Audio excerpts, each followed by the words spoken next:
Muriel Magellan, bonjour.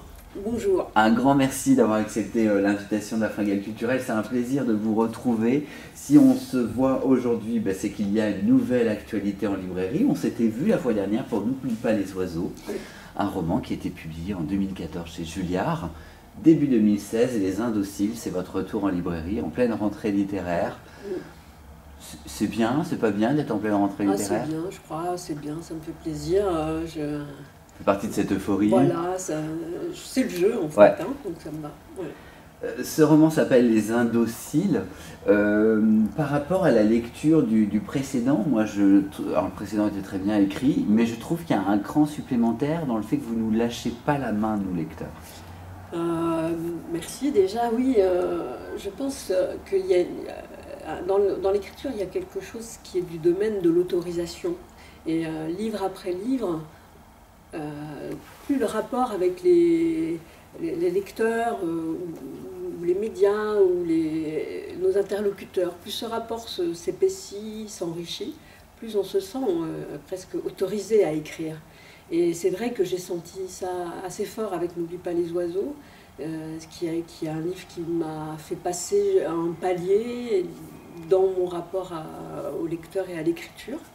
Et j'ai eu envie, avec Les Indociles, de lâcher encore plus. Et voilà, ça a donné ce texte, je pense, peut-être plus maîtrisé encore que N'oublie pas les oiseaux. Qui pourtant, vraiment, j'invite les lecteurs à découvrir N'oublie pas les oiseaux, parce que c'était... Oui, il était déjà très écrit, très conduit. Hein. J'avais déjà fait un travail même si c'était une histoire vraie, j'avais déjà très en tête l'envie de tenir le récit, en fait. Donc, en ça se ressemble. Là, c'est une fiction, mais dans les deux cas, la démarche littéraire est la même. Mais en tout cas, Julliard tient une romancière, c'est sûr. Hein. Moi, avec ce bouquin, c'est pour moi la grande confirmation, quoi. Les Indociles, il faut vraiment que ce livre soit lu. J'insiste vis-à-vis des internautes, parce que vous parlez d'un personnage qui s'appelle Olympe, et ce personnage est complètement étonnant, touchant, très libéré. Oui, absolument libéré. Sexuellement libéré. Oui. Comment est né ce personnage dans votre tête?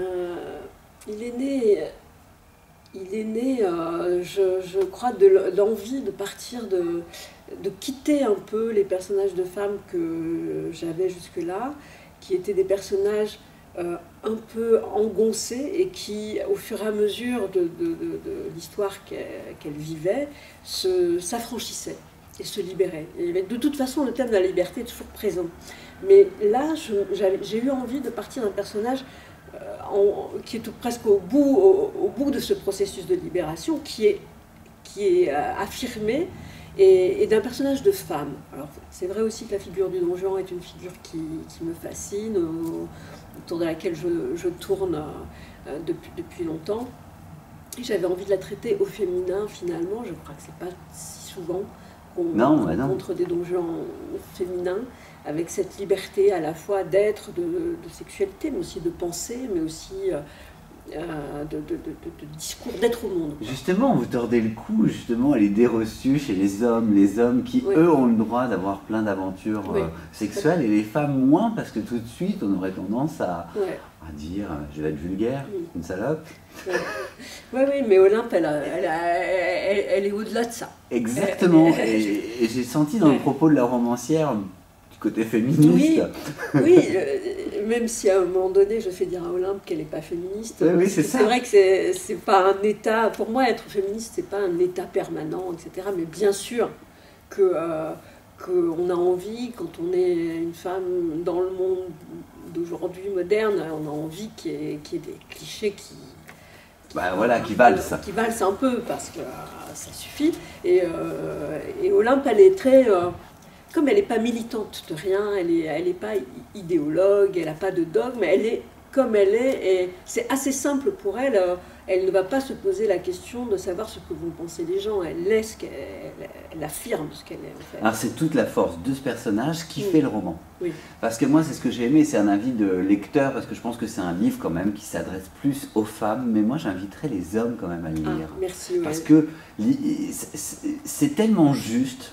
votre façon de raconter, d'avoir créé ce personnage, que ça sert justement à la cause des femmes Oui. par rapport à cette liberté sexuelle. Oui, merci. Mais, Parce que les hommes ont une vue, ouais. des fois, un peu plus violente et moins bienveillante. Je pense que oui, je pense que sans doute que c'est un livre qui fera du bien aux femmes, mais j'espère que les hommes, et pas seulement par rapport au fait que c'est un livre de libération d'une femme, enfin de liberté d'une femme, mais aussi par rapport à simplement ce qu'elle est, l'être humain qu'elle est, en fait. Et j'espère que les hommes, comme nous, souvent les femmes, on n'a aucun problème à s'identifier à un homme dans un roman. J'espère que les hommes pourront s'identifier à Olympe dans ce roman en tant qu'être humain, c'est-à-dire en tant qu'indocile, en fait. Jusqu'à oublier sa dimension de femme. Voilà, jusqu'à oublier sa dimension de femme. Voilà, ça me plairait beaucoup. Parce que je pense qu'elle est une femme, mais c'est pour ça qu'elle dit je ne suis pas féministe, parce qu'elle est au-delà d'être une femme. C'est là où je trouve votre bouquin finalement excellent, parce que c'était casse-gueule comme sujet. C'est très difficile d'amener par l'écriture, par l'histoire, parce qu'en plus il y a une histoire qu'on laissera découvrir au lecteur, parce que si on raconte tout c'est plus intéressant.